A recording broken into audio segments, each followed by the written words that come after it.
Hey, I'm Guy. I'm John. Don't forget, subscribe to this channel, give it a like, and make sure you're alerted every time we put out a new video. Check the podcast also out in the description right now. Haberman, that's him. Middlecoff, that's me. We talk sports. All right, one of the stories that's been going around, John, it's a rumor that people really love to talk about because it's juicy. Ben Volin tweeted this: more buzz today, this time from ESPN's Mel Kiper, that the Dolphins may choose Herbert over Tua.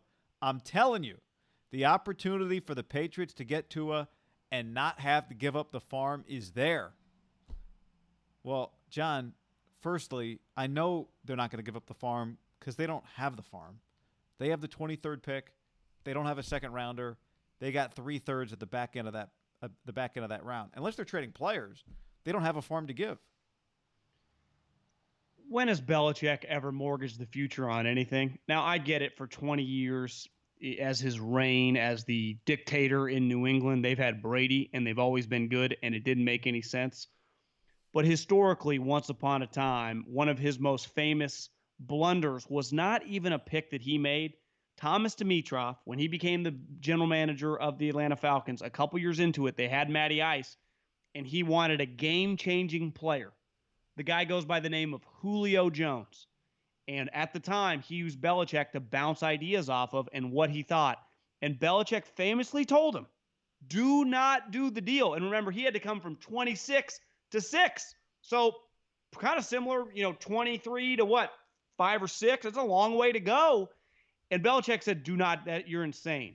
And I also think if you were taking the Patriots pick somewhere 3, 4, wherever in that little range, anytime in a single digits, you'd have to assume if he got Tua, that pick would be bad the following year.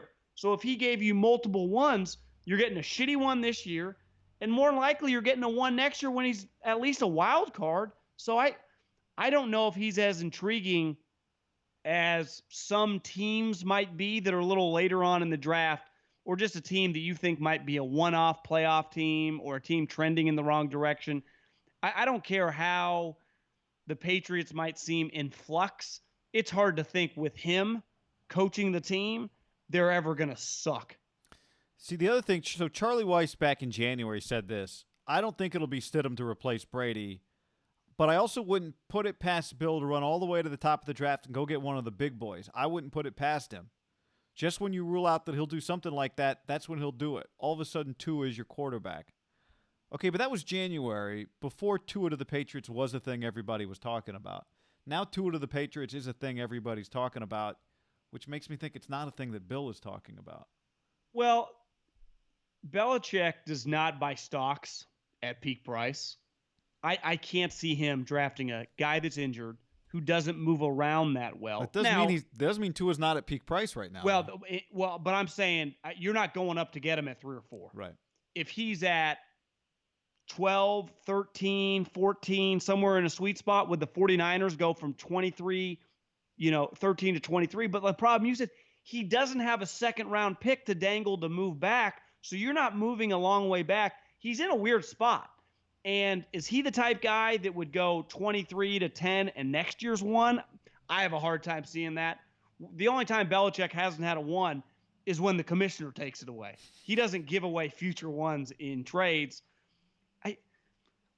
I think Tua's in a weird spot. He was really good in college, but there are a lot of question marks how good he's going to be in the pros because of injuries.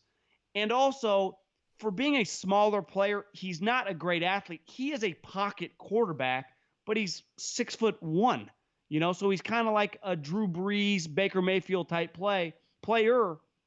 He is a playmaker, though. Now, this isn't exactly guy against, that's a fantastic play, an absolute dime to Henry Ruggs, going to be a top 15 pick.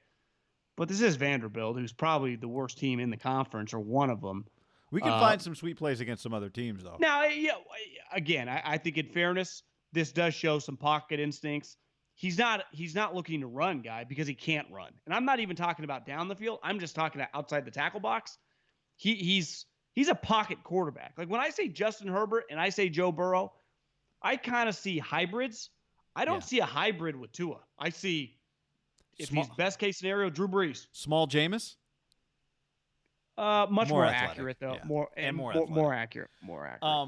So I think that maybe if you start looking at things that could lead to the Patriots ending up with Tua, if the Patriots suddenly trade their 3 third-rounders to end up somewhere in the second round, maybe that's part of packaging that. They have 87, 98, and 100, so they're not even great third-rounders, right?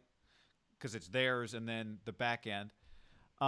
Maybe that's a way they would move up from 23. But again, this doesn't. The one guy they could trade to make you think, they have 2 players. Stephon Gilmore was a defensive player of the year and makes a lot of money, and they need a lot of cap space in the future. Defensive player of the year at corner, under contract, high character guy. Belichick loves him, but Belichick's always willing to trade guys.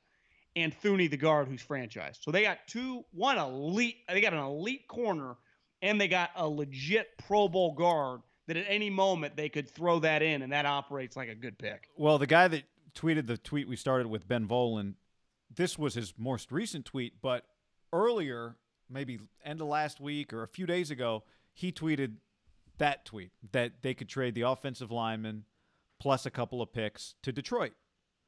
Detroit's not only is Detroit Matt Patricia, but it's also Bob Quinn, who was with the Patriots forever, who's their GM. Yeah. But again, they're at 3. Is that getting you to 3? Now, if Detroit has traded back, what about Gilmore? He's going to be 30 years old. He's been in the league for a while. Belichick's got 3 of his best career years ever. Won the Defensive Player of the Year. Won a Super Bowl with him. Like, that's where Detroit Belichick needs to win. Yeah, he's an immediate plug-and-play elite player. Belichick just goes, listen, we paid a lot for him. He was awesome for him. That's kind of a Walshian move. He's not our guy. It's not like we drafted him. He kind of treats, to me, guys Detroit like just that, lost Slay. a little like mercenaries. So I guess that we'd have to wait till draft night, I think, for that one to unfold. Because if you're Detroit, if Washington stays put and doesn't take a quarterback, you still have the opportunity to get a Kuda or Chase Young. And if you get Chase Young, you go, well, if he's Nick Bosa, then that's an instant impact player too. I don't need Stephon Gilmore to be an instant impact defensive player. I can just get Chase Young and he'll be an instant impact defensive player. I don't know if that, but let me just accept the premise. Is 23 and Stephon Gilmore enough to get the 3? No. So what about in a scenario where Detroit? But is that enough to, if somehow Tua's in a free fall, and you can just never discount free falls with injuries, question marks. Maybe Jordan Love slides into the top 10 so the teams get their quarterbacks. What if he makes it to the 49ers at 13? Would they take Gilmore, trade back Here's 10 one spots? for you. If you're Arizona at 8, would you take Gilmore in 23? Well, you need off. Yeah, I think you think about it. You discuss it. They're a younger team, though, not really a player away. I think it would make more sense for the Niners than it would the Arizona Cardinals. I think it makes more sense for the Lions, who are trying to make the playoffs next year. It's just too far of too long of a gap to bridge. Could the Niners take that money on? Would be my question. Well, they could always cut players. I mean, it's a cutthroat league. Yeah. You could remove 2 players immediately. His cap hits $18.6 million this year. It's big. So, but again, if Tua ends up at 13, yeah, you would need a lot of ammo to get 10 spots because other people would be offering picks, would be offering a lot more than you could offer. And the Niners do need picks, right? They need, now Gilmore would be their sweet spot. That would be a trump card, I think, over any offer anybody else could give them.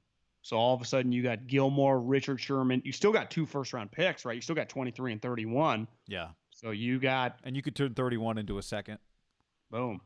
You're off and running. Use 23 on a receiver, move 31 to the second. But again, the question is Tua going to end up at 13? I would say that would be highly unlikely.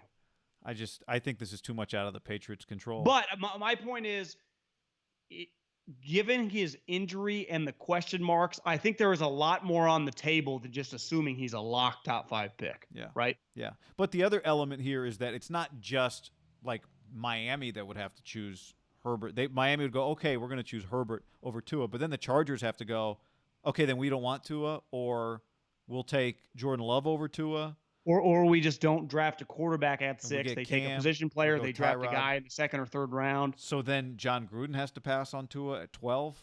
We did a video, by the way, about Gruden and Jordan Love. You should go watch that. Would that happen? Again, Guy, the injury is Understood. a real thing for a lot of people. No doubt. I think the injury is just the ultimate trump card here. Then that goes to like, why would Belichick want an injured player? Yeah, well, but to your point, that's where you start. The lower he falls, the more the scale balances where it's worth that risk. It's worth taking a swing. I don't think the Patriots are going to have an opportunity to take this swing. I would tend to agree. But I would pay money for them to do it. I'm all in on this happening. Let us know what you think about this one. Watch our other videos. We appreciate you checking it out.